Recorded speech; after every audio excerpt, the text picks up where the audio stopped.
It is with regret that I must formally set down my fears and reservations over the outcome of this trial, this miscarriage of justice. Something has to be done. Sooner or later, this will all become public knowledge. Already, there is a disgraceful agitation in the gutter press against the sentence itself and the army. How much better we take the initiative to investigate further rather than wait for it to be forced on us. Initiative? I suggest we forge a letter from von Schwarzkoppen to Esterhazy asking for a meeting. If Esterhazy shows up, we've caught our spy. There are two spies. As Chief of Counterintelligence, General Gons, I must insist. There is no evidence against Dreyfus, and never was. Dreyfus? What does it matter to you? What does it matter to any of us if one Jew rots on Devil's Island? He may be innocent. You're our shining star, Picquart. Nobody has a brighter future in the army than you. I have shared your doubts, but perhaps at the end of the day, we are wrong. Perhaps Dreyfus is guilty. That's all they're asking us to accept. Dreyfus is beside the point. Esterhazy must be investigated. Be reasonable, Picquart. Dreyfus's widow, I'm sorry, his wife, has gone to the press.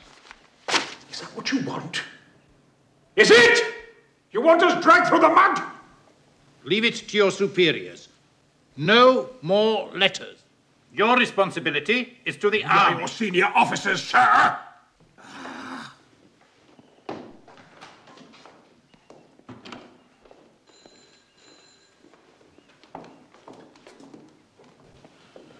Colonel,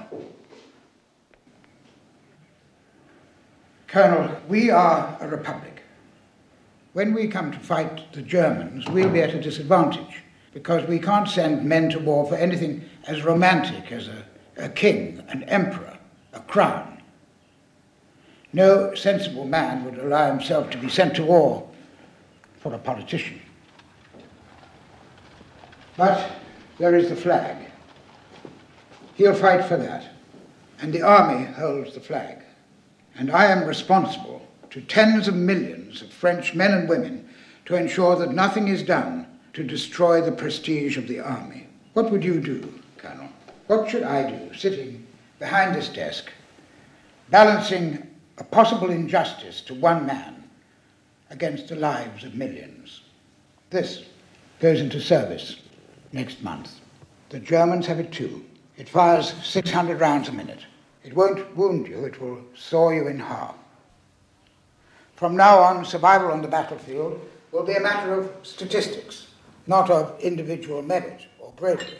The only thing that will keep a man in the firing line will be discipline and the belief that the High Command knows best, that it will never, but it can never, make a mistake.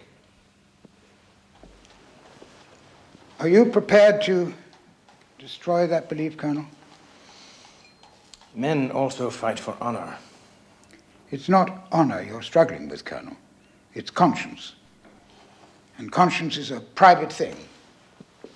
When you put on the scarlet and the gold, Colonel, you give up the right to a private conscience.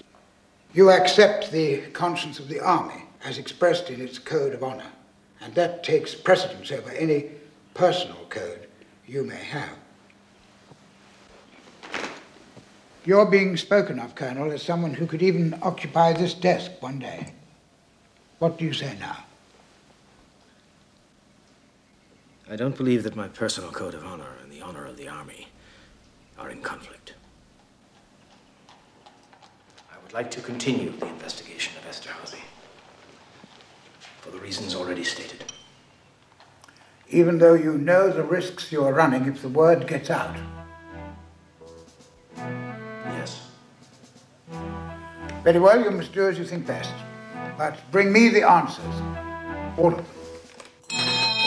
Thank you, sir.